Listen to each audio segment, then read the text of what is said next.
The other day, Sandra and I were leaving the ball field. Our two sons play baseball, so we're at baseball fields all the time. And we're heading back to the car, and there's a lady talking to her husband. I didn't know her, but I knew him, and I'd never met his wife, but I discovered this was his wife. And she's headed toward the parking lot. He's headed back toward the ball field, and she is giving him instructions as he goes, okay? And get the chairs, and don't forget to get all the 3 chairs, and get the bags, and make sure the chairs, and there, and it's like, as she's over her shoulder, she's, and don't forget, and then there was something didn't even understand about, he did it wrong last time, and make sure you do whatever that was right this time.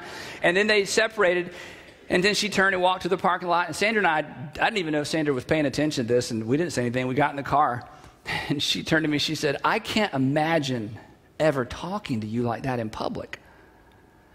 I said, if you did, I would travel all the time.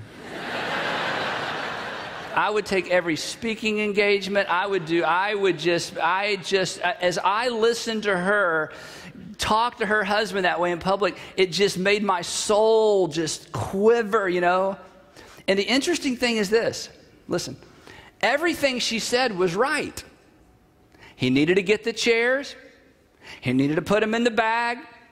He needed not to forget to do what other thing he forgot last time. Absolutely right.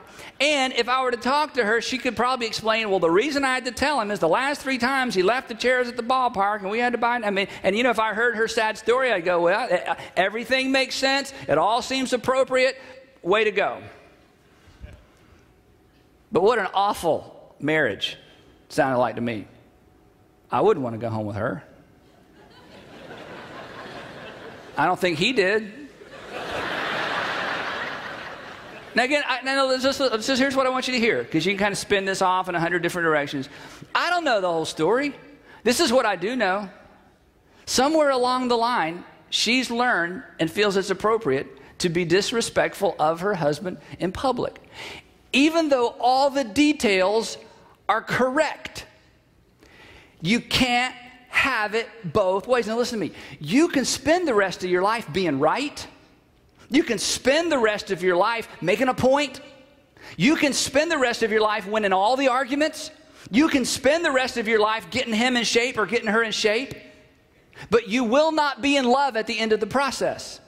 And you will support your angle, and you'll support your approach, and you'll sit down with a counselor, and you'll be absolutely right every single time, and you still will have lost that thing that you cherish and want the most. Jesus did not come into the world to be right. He came into the world to submit himself for your sake, for my sake, on behalf of the world. And in submitting himself, and in surrendering himself, and in dying for our sin, he discounted the opportunity to be right every single time. He could have nagged everybody in the world to death and been right every single time. Sinner, sinner, sinner, sinner, sinner, sinner. I don't raise your hand, I'll tell everybody what you did. Sinner, sinner, sinner, sinner, sinner. You're wrong, you're wrong. He could have walked around his whole life going, you're wrong, you're wrong, you're wrong, you're wrong. And he would have been absolutely right. We would have no Savior. You cannot have it both ways. This is hard for us. Are you saying we should never argue? No. Are you saying you shouldn't have discussions? No, I'm not saying any of that. I'm saying at some point in your relationship, you got to decide. Am I going to err on the side of surrendering and submitting myself? Or am I going to decide, no, this is my way and my rights, and this is how it's done, and, I can out-argue everybody. You can't have it both ways and stay in love. But I'm telling you, if I meet 2 people who've decided, you know what, I'm going to treat you like you are the most valuable person in the world. Well, I'm going to treat you like you're the most valuable person in the world. And you know what? You can figure out a way to get the chairs from the ballpark home every single time without having to have a public conversation. There's a way to do that. Can you imagine? There is a way to resolve every single conflict in a way that is honoring to both parties. Once you decide up front, I'm going to treat you as if you're the most valuable person, the most important person in the room and in my life.